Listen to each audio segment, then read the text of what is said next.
Hello students, class 10, good morning to all of you. After a long time, again I am going to introduce a part of this chapter, magnetic effect of electric current. Recently, the CBSE has already reduced the syllabus, and during this session 2020-21 we will have to study only the left hand rule, Fleming's left hand rule I have already explained, and electric motor.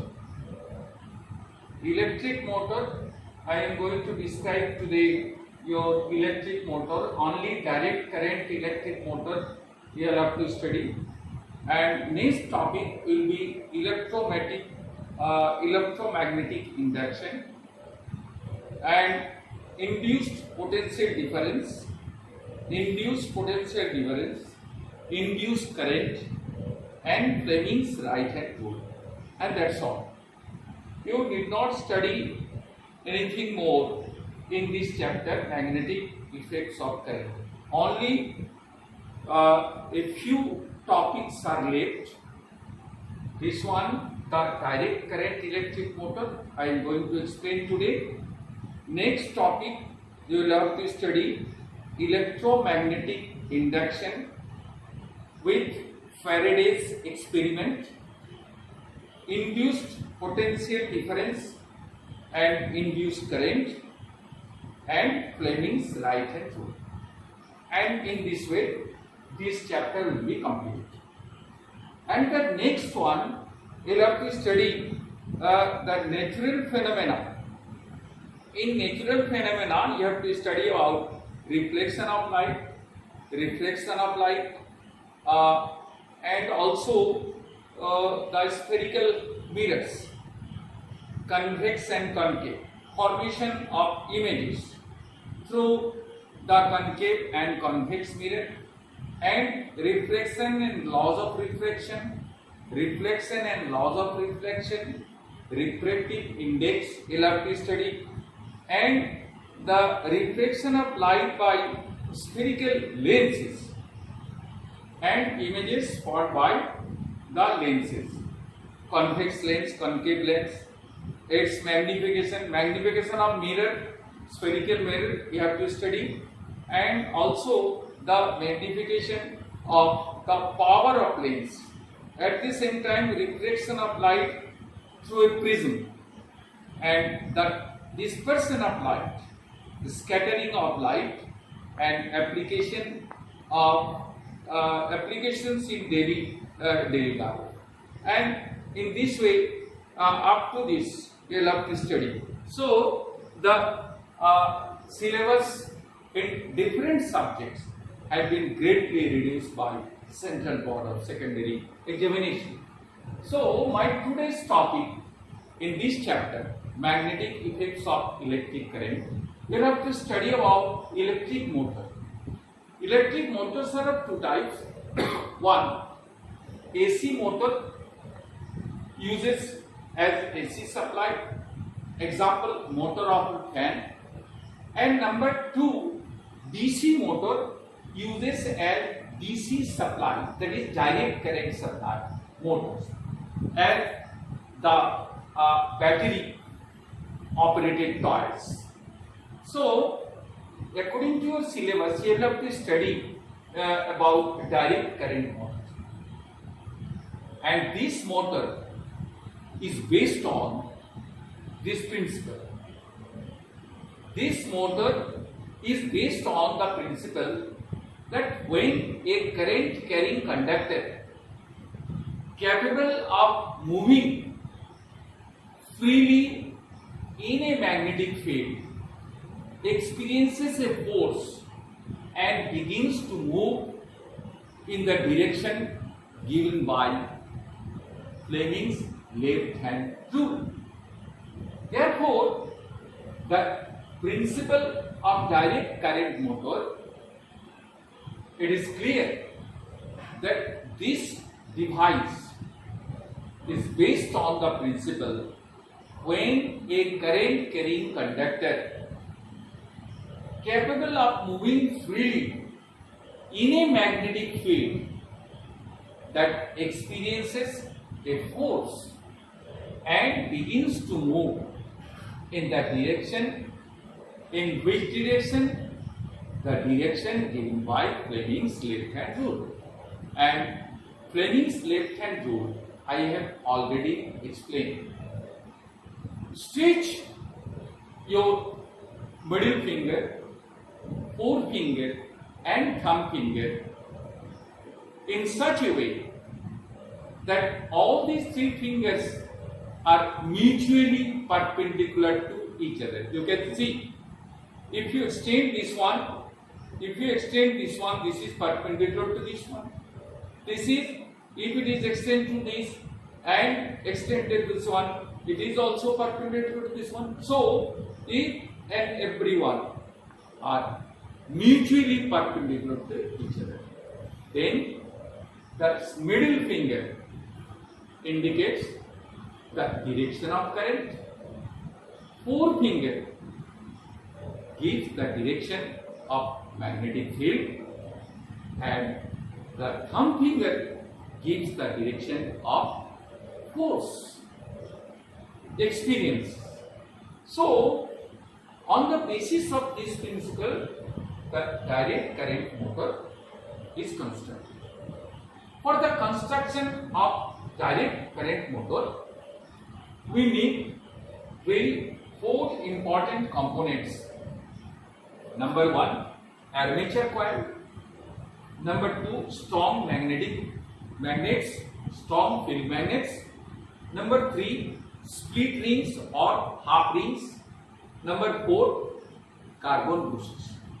These are the four components necessary for the construction of a direct current motor.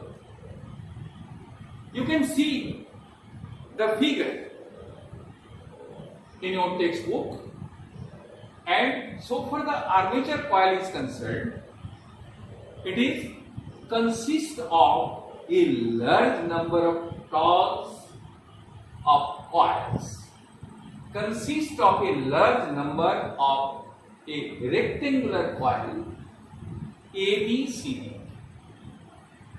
which is made up of copper wire wound over a soft iron laminated core.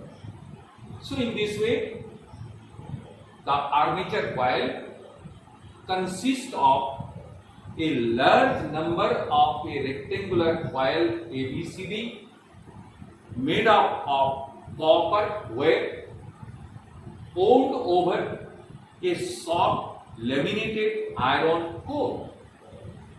Number two, strong field magnet. This strong field magnet, whose magnitude is very strong, having two poles, two ends of the coil, two poles of a permanent magnet, two poles, north pole and south pole. So two poles of a permanent magnet between which armature is rotating. Strong field magnet, two poles of a permanent magnet between which armature coil is rotating. Third component, split rings or half rings. Two ends of the coil are welded to these two semicircular metallic rings. Its symbol R1 and R2. Two ends of the coil, welded coil, is attached to the split ring, metallic rings R1, R2, and these metallic rings are half rings also called half rings. Split ring or half rings. What is its function? Its function is to change the direction of current flowing through the coil after each half. Again I repeat, the split rings or half rings. Two ends of the coil are welded to two semicircular metallic rings R1 and R2, whose function is to change the direction of current flowing through the coil after each half rotation. And number 4 component, the carbon bruces. The two carbon bruces are also fitted here, and B1 and B2 that make a contact with R1 and R2 split ring or half rings. So both these carbon brushes B1 and B2 are in close contact with R1 and R2.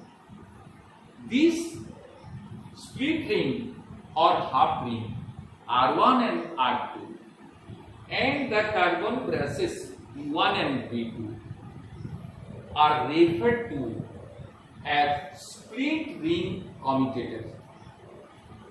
That has a very important role to reverse the current flowing through the coil. So, what is commutator? The question is what is commutator? The bruces B1 and B2 or the carbon brushes B1 and B2 make a contact with split ring or half rings R1 and R2. These R1 and R2 split ring or half rings and the carbon brushes B1 and B2, both these are in close contact with each other. R1 is connected to B1 and R2 connected to B2 in close contact, and these contacts are referred to as split ring commutator. Split ring commutator. The function of this split ring commutator to reverse the current flowing through the coil. And up to this, these are the components, and the next week I shall describe the function of this DC motor. That's all for today.